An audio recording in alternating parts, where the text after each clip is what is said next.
కొన్ని మూఢనమ్మకాలు ఉన్నాయి లోకంలో.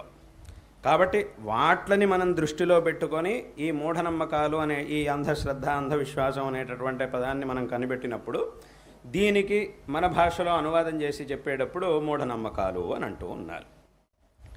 అయితే ఇక్కడ మనకు వచ్చేటటువంటి ప్రశ్న ఏమిటి అంటే, మన శాస్త్రం ప్రకారం మరి మూఢనమ్మకాలు అంటే ఏమిటి, వీళ్ళు చెప్పే మూఢనమ్మకాలు ఏమిటి అని అంటే, దేనికిది ఇప్పుడు చెప్పినట్టుగా వైజ్ఞానికమైనటువంటి దృష్టికోణం ఉండదో దాన్ని మూఢనమ్మకం అని వాళ్ళు అంటూ ఉంటారు. కానీ శాస్త్రం ప్రకారం మూఢనమ్మకాలు అని అంటే ఏమిటి, ఎందుకంటే ఈ పదం మొదలు పుట్టిందే ఇక్కడ, దీని నుంచి వాళ్ళు తీసుకొని వాళ్ళు ఈ అర్థంలో ప్రయోగం చేస్తూ ఉన్నారు.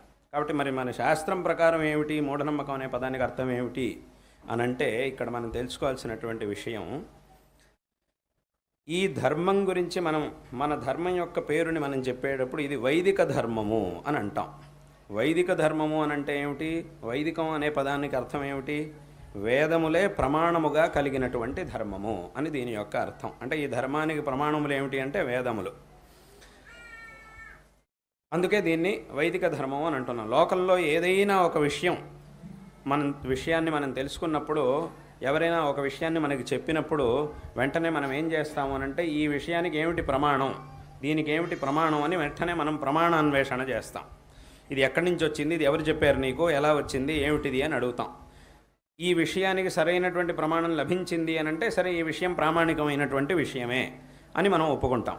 ఒకవేళ దీనికి సరైనటువంటి ప్రమాణం ఏమీ దొరకలేదు అని అంటే, దీన్ని మనం ఒప్పుకోవాల్సిన అవసరం లేదు అని చెప్పి దాన్ని అక్కడికే వదిలేస్తాం. అది చిన్న విషయమైనా పెద్ద విషయమైనా ఏదైనా సరే ఒక ప్రమాణం అనేది మనకు కావాలి.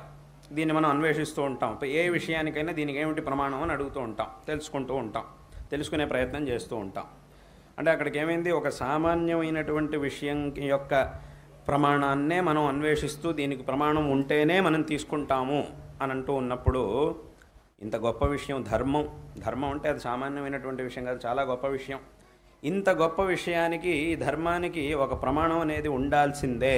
ప్రమాణపూర్వకంగా దీన్ని చెప్పినప్పుడు మాత్రమే దీన్ని మనం స్వీకరించగలుగుతాము అని ప్రత్యేకంగా చెప్పాల్సినటువంటి పని లేదు. కాబట్టి ఎప్పుడైతే ధర్మం గురించి మనం చెప్తామో వెంటనే మనకు వచ్చేటటువంటి ప్రశ్న, అన్ని విషయాల్లాగానే ఈ విషయాన్ని విన్నప్పుడు కూడా ఇంకా మనకి వెంటనే వచ్చేటటువంటి ప్రశ్న ఏమిటి అని అంటే, దీనికి ఏమిటి ప్రమాణం అని ప్రశ్న వస్తుంది. ఈ ధర్మానికి ఏమిటి ప్రమాణము అని అంటే వేదములు.